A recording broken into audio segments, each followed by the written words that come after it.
C'est maintenant le moment de passer à votre chronique cinéma avec votre chroniqueur cinéma préféré, Nicolas Vincent Poirier. Alors, j'ai été voir pour vous cette semaine le film Law Abiding Citizen. En français, ça s'intitule Un honnête citoyen. Ça raconte l'histoire d'un père de famille qui est très frustré parce qu'il a vu sa femme et son enfant mourir devant ses yeux. Alors, évidemment, il se venge, il tue les méchants. Et l'intrigue commence quand il se fait attraper pour ses crimes, il se fait jeter en prison, mais il continue à tuer les gens, mais à partir de l'intérieur de la prison.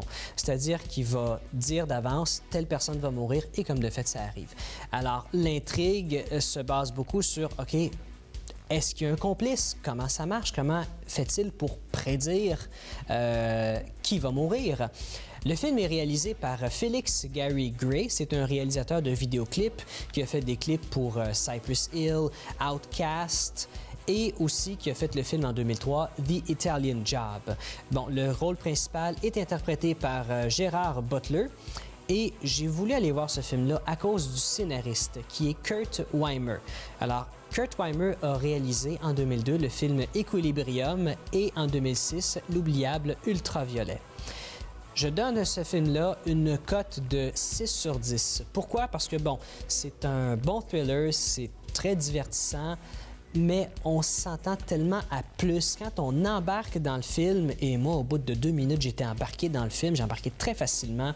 On embarque dedans, c'est le fun, mais on s'attend à un punch absolument incroyable et c'est malheureusement pas le cas. Et c'est pour ça que, bon, je donne 6 sur 10, c'est un très bon thriller, mais dans 6 mois, j'ai l'impression que plus personne va s'en rappeler. J'ai loué pour vous cette semaine le film Trick or Treat. La version française, c'est Terreur à l'Halloween. Alors, ça raconte, dans le fond, c'est 4 petites histoires qui se passent une soirée d'Halloween dans un petit village. C'est une comédie d'horreur. Ça m'a pris, je vous dirais, un bon 30 minutes avant d'embarquer dans le film parce que le début est très décousu. On embarque un petit peu dans une histoire pendant 5 minutes. Après ça, pouf, une autre.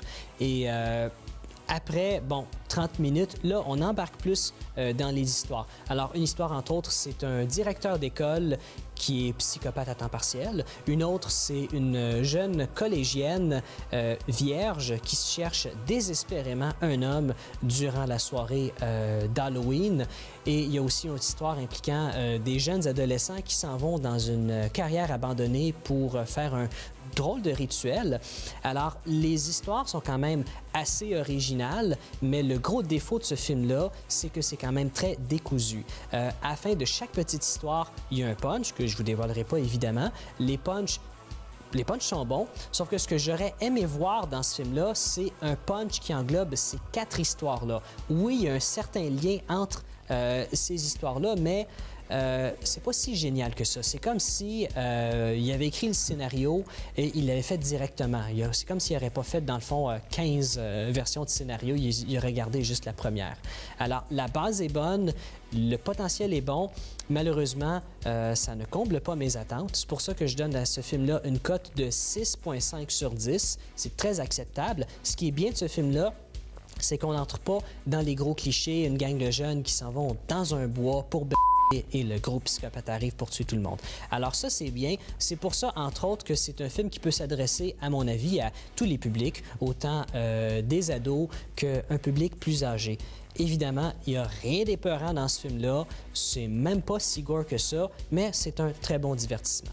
Alors, pour m'envoyer vos commentaires, vos suggestions ou pour me suggérer quel film aller voir en fin de semaine prochaine, entre autres, il y a L'assistant du vampire qui sort, il y a Astro, il y a Décadence 6, il y en a beaucoup d'autres aussi. Alors, pour me faire une suggestion de quel film aller voir en fin de semaine, ainsi que, bon, la nouveauté à louer, vous pouvez m'écrire à l'adresse qui apparaît au bas de l'écran. Je suis toujours aussi très curieux de savoir vos opinions par rapport aux films que je critique.